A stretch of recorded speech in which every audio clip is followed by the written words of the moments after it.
How to make a toy hammock out of a sheet. If stuffed animals are taking over your child's room, create a simple hammock, which gets them off the floor in style. This hammock is moderately easy to make and requires little crafting or sewing experience. The finished product provides a convenient and affordable way to organize, store and display a stuffed toy collection. Sheets are available in a wide array of colors and patterns to match any decor, allowing the creation of a customizable and attractive storage solution for any child's bedroom or play area. Things you will need: 1 flat sheet, any size. Coordinating color of sewing thread. Tape measure. Scissors. Straight pins. Drill. Marker. 3 large cup hooks. Step 1. Cut the sheet into a square. Lay the sheet flat on the floor and measure the width.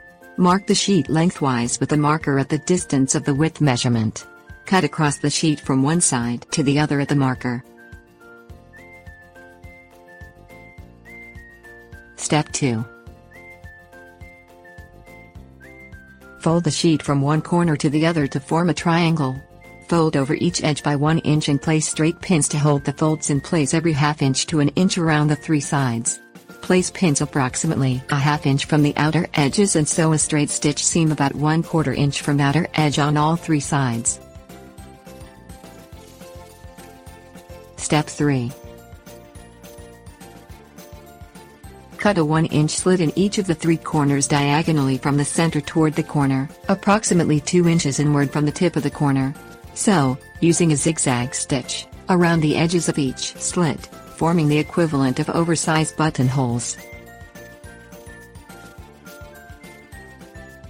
Step 4. Drill 1 hole in the corner of the room. Screw a hook into the drilled hole. Place the slit located on the top corner point of the triangular-shaped hammock on the hook. Lift one of the other corners to the desired level and put a dot on the wall to indicate the location of the next hook. Step 5. Drill a hole on that dot and place the second hook. Repeat this step with the final hook in the corner of the adjacent wall. Hang the remaining 2 slits of the hammock on the hooks.